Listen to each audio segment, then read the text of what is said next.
Hello students, good morning all of you.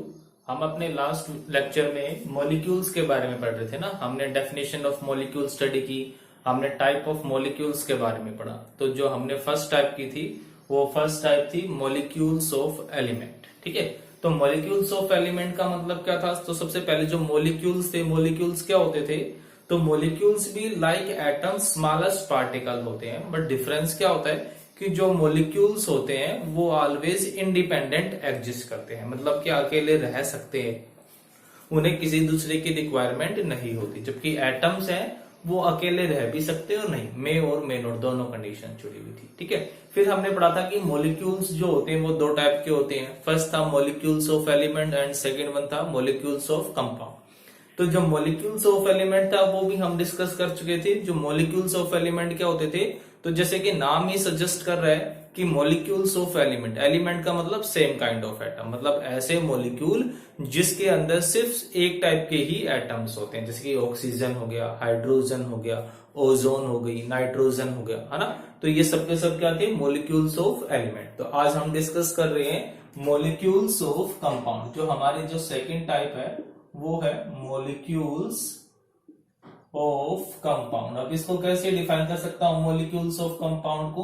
तो compound के अंदर क्या होते हैं, हम कंपाउंड डिस्कस कर चुके हैं। तो कंपाउंड हमारे पास ऐसे सब्सटेंसेस होते हैं जो डिफरेंट काइंड ऑफ एटम से मिलके बनते हैं, बट उन एटम का जो मास रेशियो होगा वो एकदम फिक्स होता है, साथ में वो जो एटम्स होंगे वो भी फिक्स होते हैं, कांस्टेंट होते हैं। तो मॉलिक्यूल्स ऑफ कंपाउंड का मतलब क्या हो गया?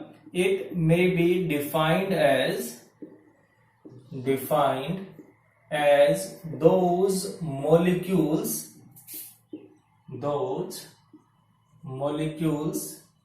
which consist या which are made up of, which consist two or more different kind of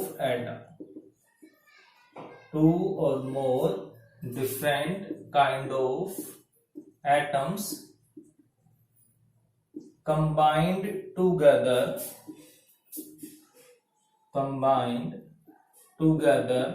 in a definite proportion of mass,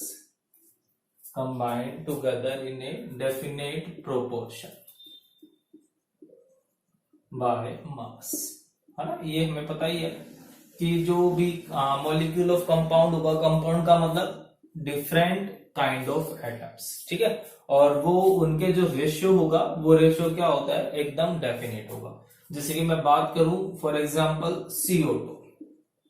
ठीक है, तो अब ये जो इसका जो कार्बन डाइऑक्साइड गैस है उसका जो सबसे छोटा पार्टिकल होगा वो कौन होगा? कार्बन डाइऑक्साइड, एक मॉलिक्यूल ऑफ CO2। ठीक है, अब जो CO2 है, अब इसके अंदर है कौन कौन? उसके अंदर कार्बन एटम हो गया और ऑक्सीजन एटम हो गया, तो दो डिफरेंट काइंड ऑफ एटम्स हो गई। अब जो इनके मास का रेशियो, कार्बन का मास होता है 12, ऑक्सीजन का होता है 16, बट टू एटम्स है तो 32 हो गया, और जो इनका मास का रेशियो होगा वो कितना हो जाएगा? 3:8। तो कहता है कि जो CO2 होगा उस CO2 के अंदर ऑलवेज कार्बन और ऑक्सीजन, तो इस कार्बन डाइऑक्साइड के अंदर कार्बन और ऑक्सीजन होगी, उनका जो मास का रेशियो होगा वो 3:8 होगा। दूसरा एग्जांपल ले लेते हैं, लाइक वाटर। तो वाटर के अंदर कौन कौन हो गई? हाइड्रोजन है और सेकंड वन ऑक्सीजन। ठीक है, अब जो हाइड्रोजन का मास होता है वो 1 होता है, बट 2 एटम्स है तो मास कितना हो गया? 2। ऑक्सीजन का हो गया 16, तो जो इनका मास रेशियो होगा वो कितना हो गया? 1:8। तो कहता है कि जो भी मॉलिक्यूल्स होंगे वो कंपाउंड के सबसे छोटे पार्ट हो गए हैं। ठीक है, डिफरेंट काइंड ऑफ एटम से होंगे, और जो इनका मास रेशियो होगा वो मास रेशियो एकदम डेफिनेट होगा, वो फिक्स होगा। ठीक है, अब उसके बाद करते हैं हम इनके टाइप्स। तो टाइप्स किसके बेसिस पे? एटोमिसिटी। एटोमिसिटी भी हम अपने लास्ट लेक्चर में डिस्कस कर चुके थे।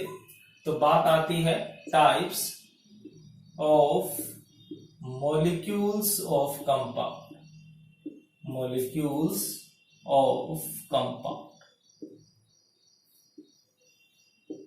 ठीक है, तो किसके बेसिस पे है? On the basis of atomicity,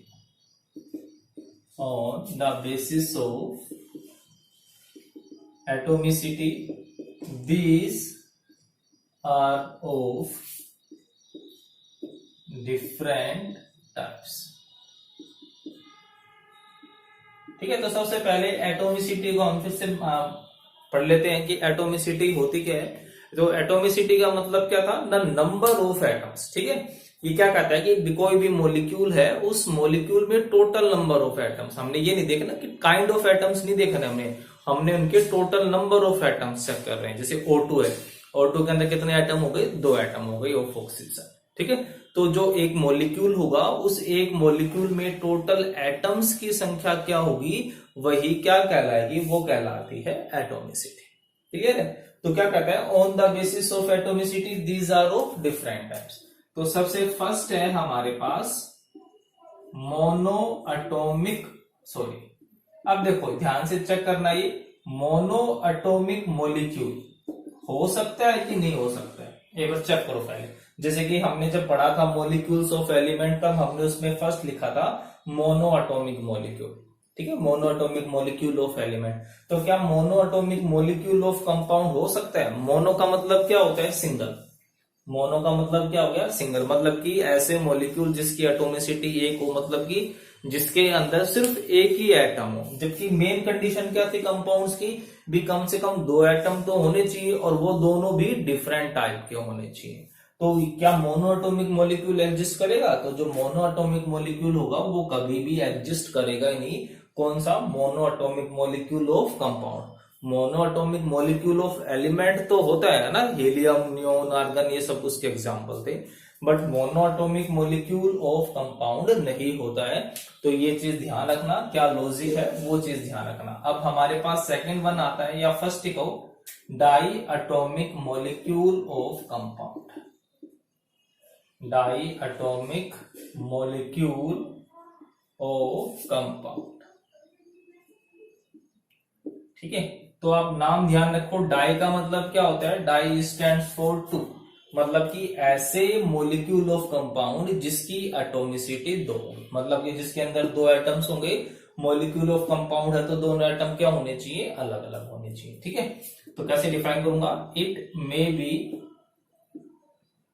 defined as those molecules of compound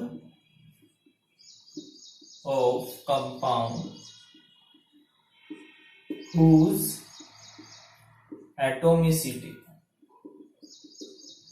is, जिसकी एटोमिसिटी कितनी होगी, 2 होगी। अब इसके एग्जांपल्स क्या क्या हो सकते हैं, जैसे कि हमारे पास है HCl। ठीक है, अब देखो, एक हाइड्रोजन हो गया, एक क्लोरीन का एटम हो गया, टोटल एटम्स कितने हो गए, 2, एक हाइड्रोजन और एक क्लोरीन, तो एटोमिसिटी कितनी हो गई, 2 हो गई हमारे पास। ठीक है, कार्बन मोनोऑक्साइड, ठीक है, जैसे कार्बन एक हो गया, एक ऑक्सीजन हो गए, टोटल एटम्स कितने हो गए, 2, और दोनों के दोनों डिफरेंट हो गई। ठीक है, ऐसे ही हमारे पास HF, ठीक है, एक हाइड्रोजन हो गया, एक फ्लोरीन हो गया, और दोनों के दोनों एटम्स क्या हो गई, डिफरेंट हो गई, तो एटोमिसिटी कितनी हो गई, फिर से यहाँ पर 2 हो गई है। ठीक है, नेक्स्ट आता है हमारे पास ट्राई एटॉमिक मॉलिक्यूल। ठीक है, या फिर लिख सकते हो कि भाई पॉली एटॉमिक। ठीक है, हम सेकंड वन है poly atomic molecules of compound. ठीक है, तो पॉली का मतलब क्या होगा, फिर से हमने पता ही पहले भी पढ़ चुके हैं, पॉली का मतलब क्या होता है, मैनी होता है। तो ऐसे मॉलिक्यूल ऑफ कंपाउंड जिसकी एटोमिसिटी मैनी होगी। मैनी का मतलब क्या हुआ कि 3 या 3 से ज्यादा, एटोमिसिटी 3 हो सकती है तो 3 को हम क्या बोल देंगे, ट्राई एटॉमिक। 4 हो सकती है तो क्या बोल देंगे, टेट्रा एटॉमिक। ऐसे 5 होगी तो पेंटा दे सकते हैं ना। ठीक है, तो हमारे पास है पॉली एटॉमिक मॉलिक्यूल्स। कैसे डिफाइन करूंगा, it may B defined as those molecules of compound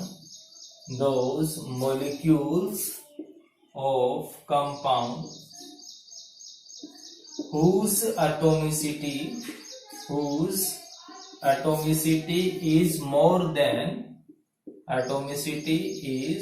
than 2, जिसकी एटोमिसिटी क्या होगी, 2 से ज्यादा होगी, तो वो सब क्या कहलाएंगे, poly atomic molecules of compound. Clear है, जैसे फॉर एग्जांपल, अब मैं इसी में एग्जांपल में अगर मैं इसको डिवाइड कर दूं, फर्स्ट मैं बात करूं ट्राई एटॉमिक मॉलिक्यूल्स की, ठीक है, ट्राई एटॉमिक मॉलिक्यूल्स की। तो ट्राई का मतलब क्या हो गया, 3 होता है, ठीक है, 3 एटम होने चाहिए। जैसे SO2 सल्फर डाइऑक्साइड, एक सल्फर हो गया, 2 ऑक्सीजन हो गई, और डिफरेंट काइंड ऑफ एटम्स भी हैं, ठीक है। ऐसे ही CO2, तो CO2 में एक कार्बन हो गया, 2 ऑक्सीजन हो गई, ये हो गया हमारे पास है ना XeF2 जिनन डाइफ्लोराइड, ठीक है। तो ये सब एग्जांपल्स किसके हो जाएंगे हमारे पास, ये हो गए सारे के सारे diatomic molecule of sorry triatomic molecule of compound.